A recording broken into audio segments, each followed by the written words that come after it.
Oh, I can't even begin to tell you how much I'm making today. Oh, John Gooden beat me up last night. Let that go on record. Dan, I want to ask you about the kind of psychology of this main event, right? I think it's kind of interesting. Like, you got Marlon, who probably should have had a title shot and didn't get it. You know, he won the fight and then there was schedule on it. So I wonder, start with him. What do you think his mindset is coming in here? Does he feel like anger, and is that good to have that, or is that bad to be in that mindset?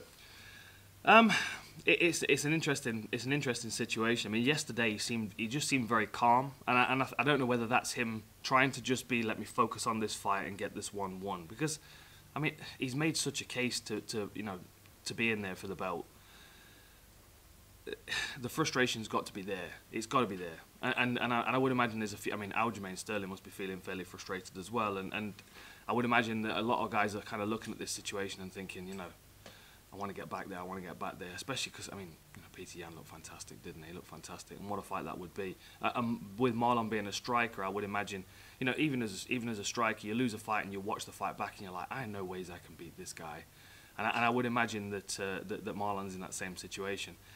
Moving to a new camp is a signifier that he felt like he needed to shake some things up, and it.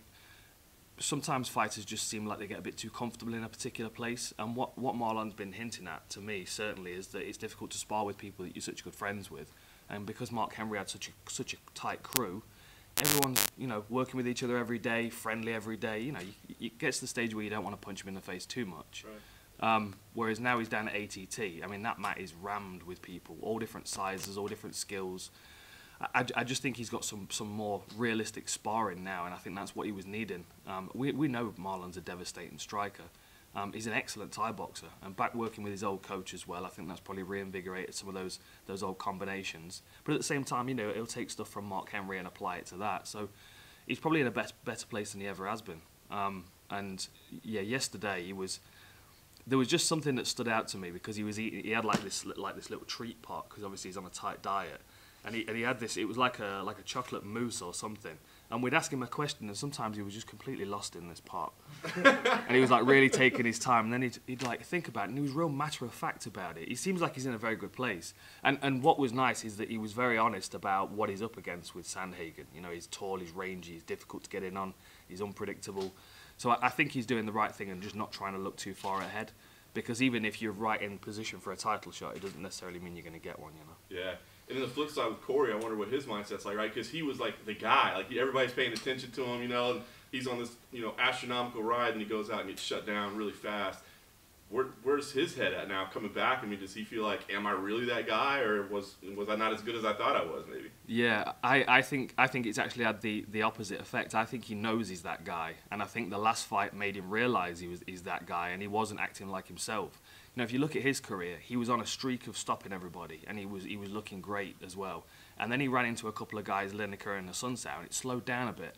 And it wasn't. I mean, obviously competition's gotten higher, but he also kind of pulled back a little bit, because these are really good guys. So if I'm beating them doing this, why would I change it? And I think he's realised that he's got a killer instinct, and that's something that you can trust in there if you've got it.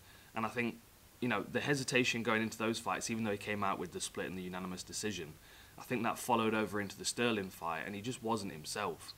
And as frustrating as that was for him, I don't think it's going to slow him down. I think he realises that if he just goes in there and just kind of free flows and expresses himself as he is, that his killer instinct will actually do him some favours. Nice. Is there any other fight on the card that's caught your attention, whether it be like a story of a fighter, or like the stylistic matchup, or one that you're really looking forward to?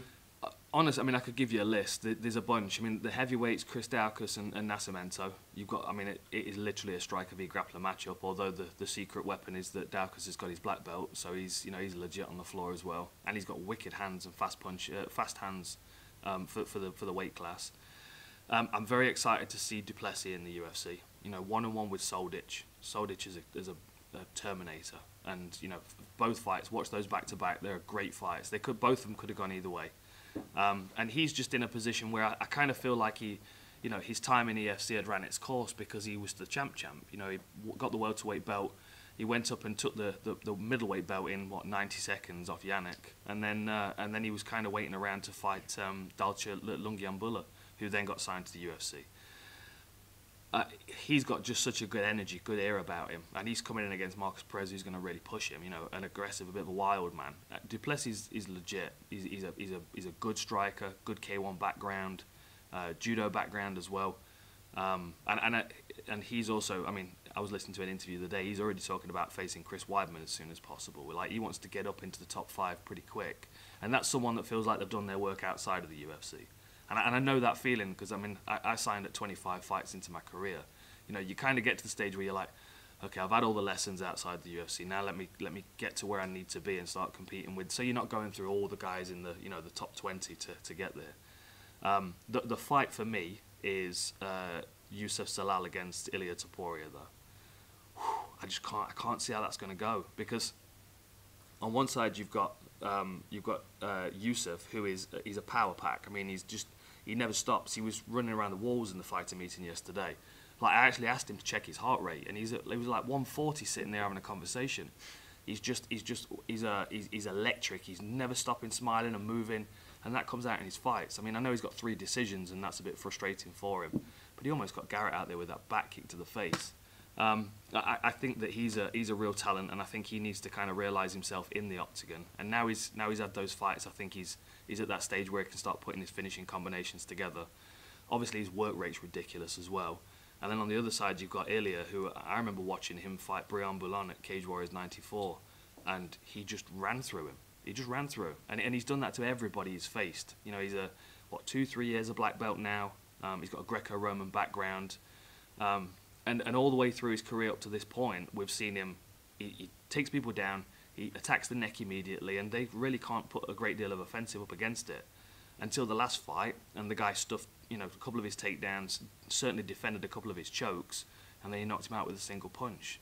So we now know he's got one-punch knockout power if he needs it as well, but he just doesn't seem to want to use it. It's like, well, it's there if I need it, but I want to choke these guys out.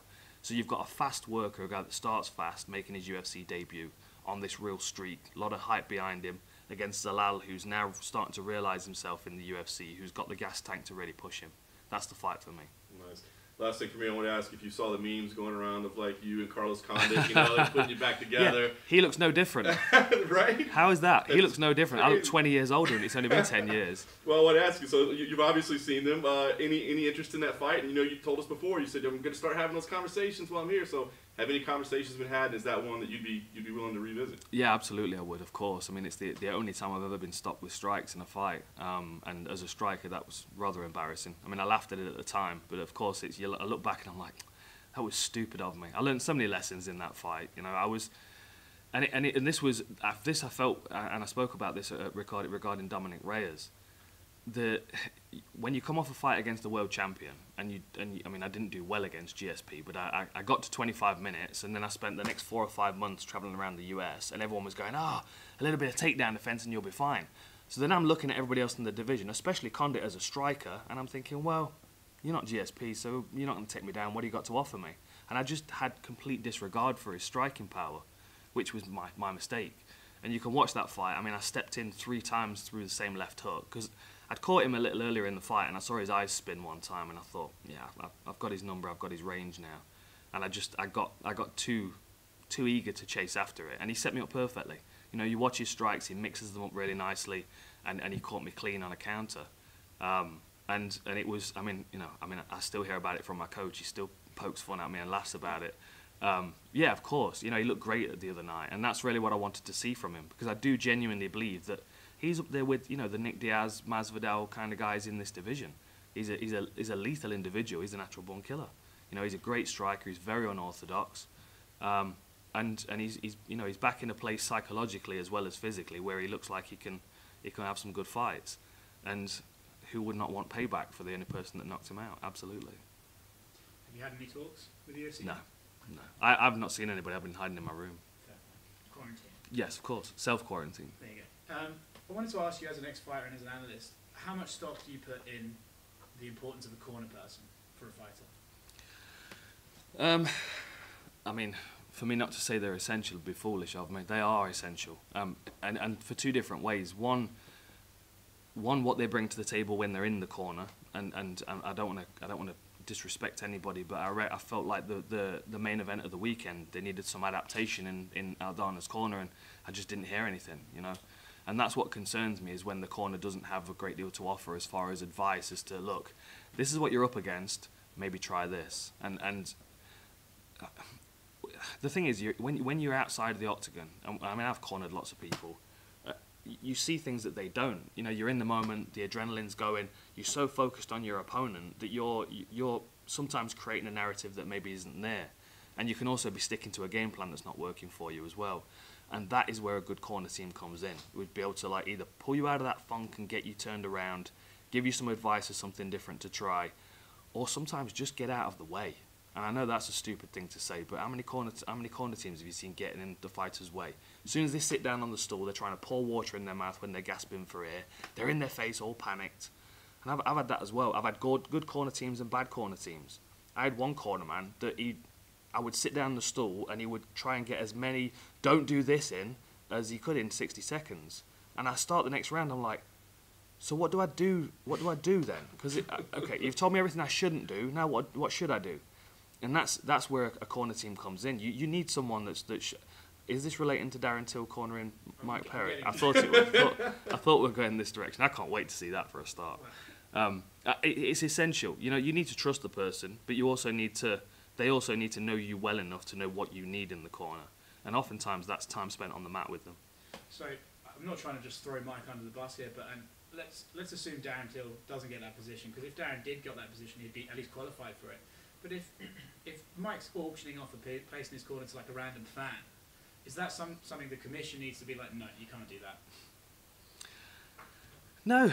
I mean, if he wants to do it, he can do it. My concern is that he'd have a random fan and his missus and no legitimate, educated voice in the corner. I mean, I'd probably still prefer that than Diego Sanchez's corner, but that's another story altogether. I mean, that's what I'm talking about with the person getting out of the way, and I don't mean getting out of the way of a knife. You need a voice in your corner. I mean, I've travelled around the world fighting with one corner man. And I went out to Japan. I'd fought in a tournament in Japan with my old Thai boxing coach, Owen Comrie, who had no real idea of jiu-jitsu.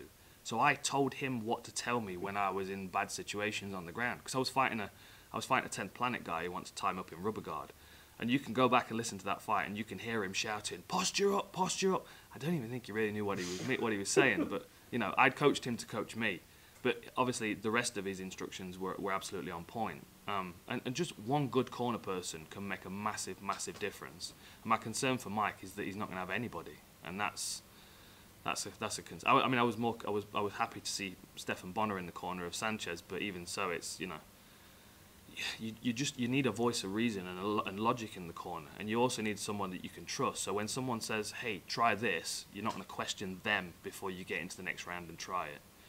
And you know, faith in the corner team is a big thing.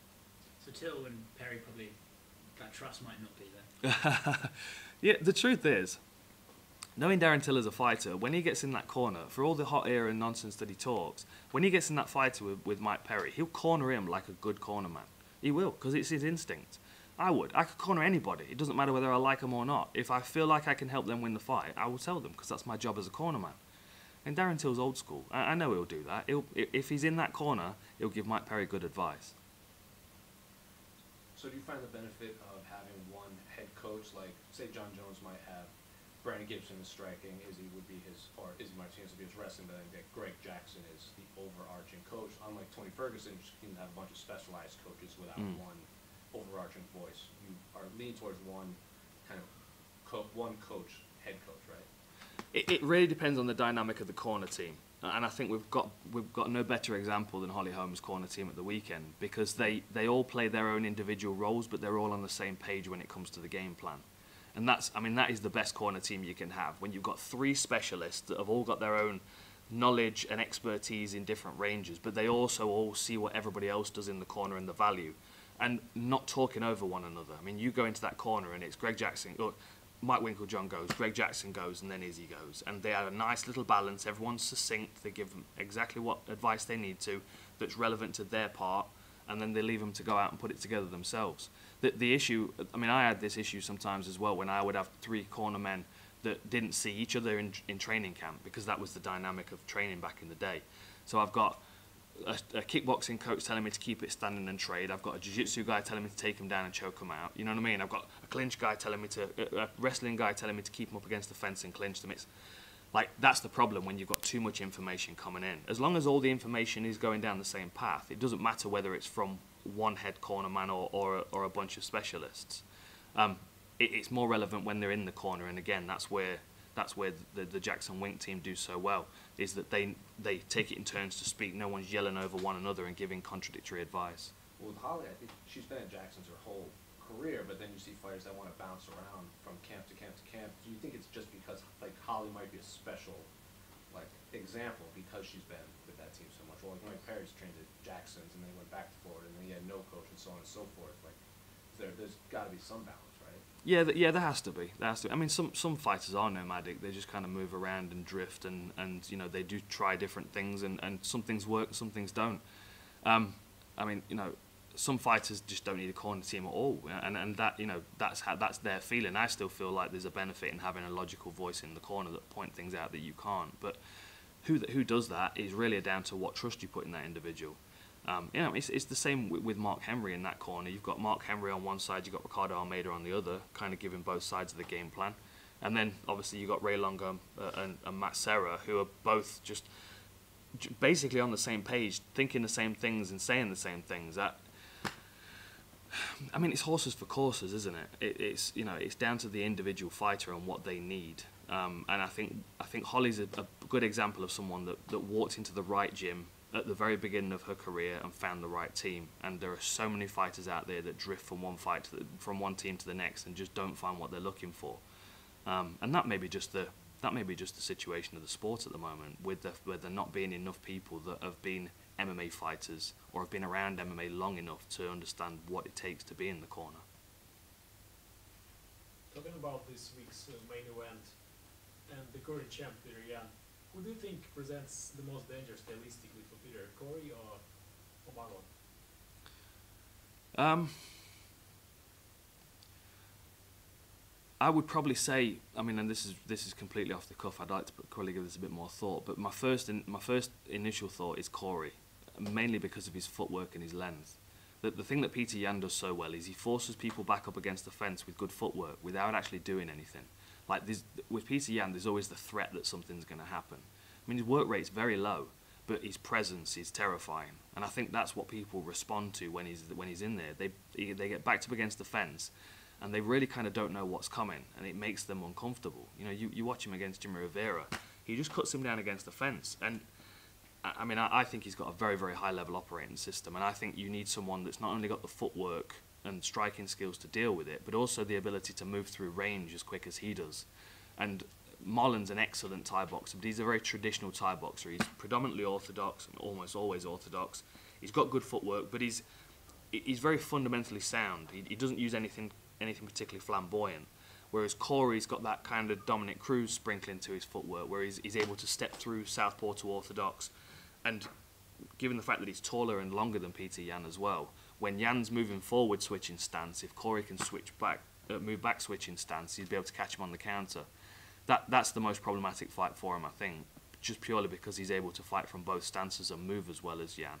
Marlon Moraes will probably most likely look like fighters that Peter Yan's training against, so it's a bit easier to read his movement patterns. You tweeted one of these days, I think it was yesterday, about you were researching about fighters that are making their debut and how exciting it is. Well, back in the day, we didn't have like the internet and all of that to find out about all the fighters, but I want to know how special it is for the guys that are making their debut, and how important it is to have fighters and commentators that are fighters or former fighters. I think it's very important because, I mean, the thing is, everybody that steps into the octagon knows what it's like to try and get to the UFC. You know, we've all been on that journey on the way up, and we all know what it's like to take fights and get fights pulled out, and, you know, opponents go missing and stuff, and the frustrations leading up to the UFC. So there's a lot more to be gleaned from a fighter's career than just who they fought and how they won those fights. The journey that they've been on. I mean, you know, I'll go back to Cameron Else. Obviously, he didn't have a great UFC debut, but his UFC debut was very is very similar to every one of his other fights in his career. Like, he's a short notice fighter. He's always brought in to take on the big challenge, the guy in his hometown, you know, the guy that's supposed to win the fight, etc., etc. Then there are other guys that have been in one promotion and they've been fed cans their whole life, and they step over to the UFC. And I look at I can look at an undefeated record, and I mean, one thing that I do, which this is a good little trick, and this was something I used to kind of settle nerves of my fighters if they're going into fights. I'll look, and Tapology is great for this, I'll look down a fighter's record and I'll add the records together of everybody that they've faced to kind of see what standard of fighter they're up against. I mean, I was cornering a fighter a few weeks ago, and his opponent, he was 7-0 with an accumulated record in his opponents of 7-46. You know what I mean? So it's not just a winning record, it's not just an unbeaten record. There's a story to it, and there's always a narrative that you can get from it. And oftentimes you can see people if people come to the UFC without an undefeated record, you can usually kind of see where the kinks in their game are and what led them to dropping those fights. And as former fighters, we can put ourselves in that place, and we can dig into those things and understand the ins and outs of the sport, and what it feels like to be struggling to get opponents, or what it feels like to be pulled onto an event where you're fighting a guy that he's basically just fed cans the whole time in his career to build him up to get to the UFC. As much as some people step into the UFC with good records, I'd rather a guy that's 5-5, that's been through some really, really tough opponents. And that's why I'm excited for Duplessis this weekend, because I look at his record and I know he's fought some really good guys. I'll say it again, Soldic is a very good guy. Yannick Bahati is a very good guy. He's a big, strong middleweight. He also fought Gareth McLennan, who we've seen in the UFC. And that's another thing, if they've already faced fighters that are in the UFC or have been in the UFC, that gives me a good idea of their standard. And I think that's important. As analysts, we need to take everything into account. Awesome. All good. Thanks, All right. man. Thank you very much.